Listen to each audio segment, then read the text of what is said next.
El Partido Comunista y el aparato administrativo ejercían un control absoluto. Chernobyl se convierte en una sentencia para Gorbachov y para todo el sistema. Técnicamente mostraba el estado real de la economía soviética. El sistema estaba llegando al límite. Esto se hacía evidente en el hecho de que mantenía una política autoritaria.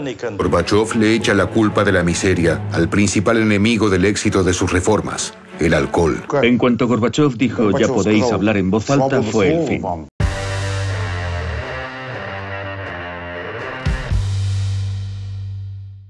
La Unión Soviética llegó a los años 80 con la vieja guardia a los mandos. Se había convertido en toda una gerontocracia. En menos de 3 años murieron 3 secretarios generales del Partido Comunista. Brezhnev muere en 1982 y le suceden el reformista Andropov, que muere en 1984, y el conservador Chernenko, que muere en 1985. Tras la muerte de Konstantin Chernenko, tomó posesión como secretario general del partido Mikhail Gorbachov. Solo vine con regalo por reestrenar casa, pero te encuentro riñendo con gordo local, quien pertenecía a una nueva generación en el poder. Y me acuerdo que en los periódicos decía, en la primera plana, en los pocos periódicos que había, llega juventud al poder. Juventud tenía 56 años.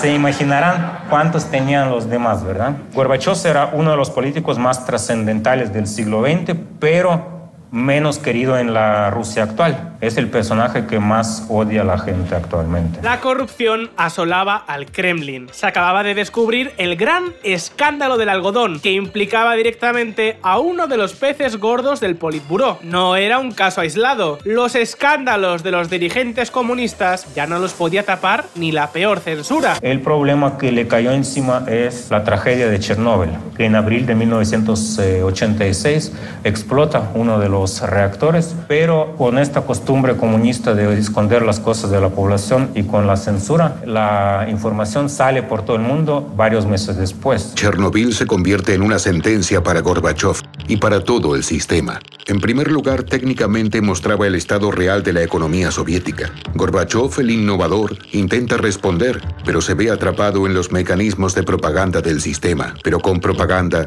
no pueden combatirse los daños de la radiación. La información sale no del gobierno soviético ni de la Unión Soviética, sino que los holandeses se dieron cuenta que empezaron a morir los pájaros. Era una tragedia enorme no solo para Europa que sufrió, sino para la propia Unión Soviética, con tantas muertes, con tanto territorio afectado. Hablaba en primer lugar como comunista y recién después como hombre. Y por ello, muchas personas tuvieron que sufrir porque no se tomaron medidas para contrarrestar la propagación de la radioactividad. Gorbachov se comportó de un modo absolutamente indecente. Dicen los especialistas que si el gobierno lo hubiera declarado la emergencia en el momento, entonces hubieran evitado las víctimas, porque varias ciudades alrededor no fueron desalojadas de inmediato. Y unos años después de la catástrofe, el propio Gorbachov lo tenía claro.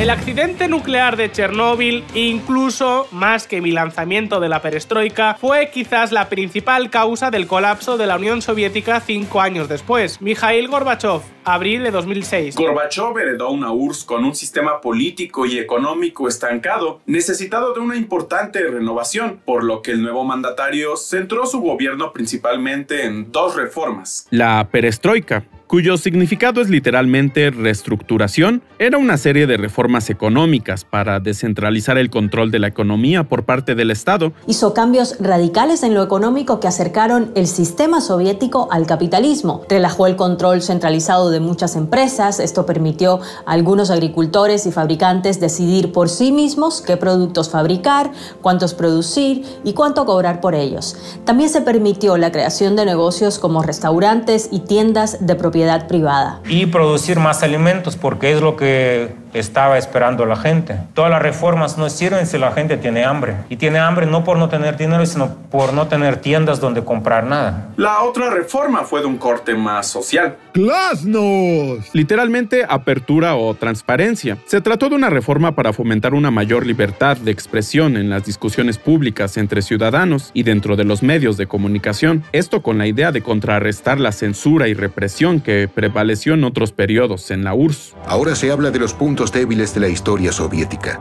las víctimas del estalinismo, la baja moral en el ejército, el sistema soviético de valores empieza a tambalear. La prensa y la televisión empezaron a incluir posturas contrarias al proyecto socialista y todo esto condujo a celebrar en 1989 unas elecciones relativamente libres que dejaron claramente en evidencia que el Partido Comunista estaba completamente desacreditado. Con Glasnost fue el comienzo del fin de la Unión Soviética. No olvidemos que el modelo soviético se basaba en la opresión y el temor. El problema es que todo sistema, especialmente uno totalitario, solo puede existir como un todo. El intento de introducir nuevos elementos conduce a la destrucción. En cuanto Gorbachov dijo "ya podéis hablar en voz alta", fue el fin. El presidente Gorbachov se enfrentaba al eterno dilema. ¿Se puede aplicar la libertad de mercado dentro de una economía controlada? La perestroika, que había sido concebida para resolver este problema, no tuvo el efecto esperado. Abrir la puerta a la competencia comercial fue un fracaso porque se mantenían los precios fijos y los nuevos productores independientes no estaban interesados en vender con pérdidas. Los precios se liberan y surgen clases de ricos y aumenta la pobreza. Los ricos, obviamente, se imaginarán ustedes quiénes eran. La nomenclatura, los que estaban en el partido, ¿verdad? El resultado fue una caída de la producción, estantes vacíos en las tiendas y una escasez general de todo tipo de productos. No hay nada en los mercados ni en las tiendas. Nos pasamos el tiempo de aquí para allá buscando algo que comer.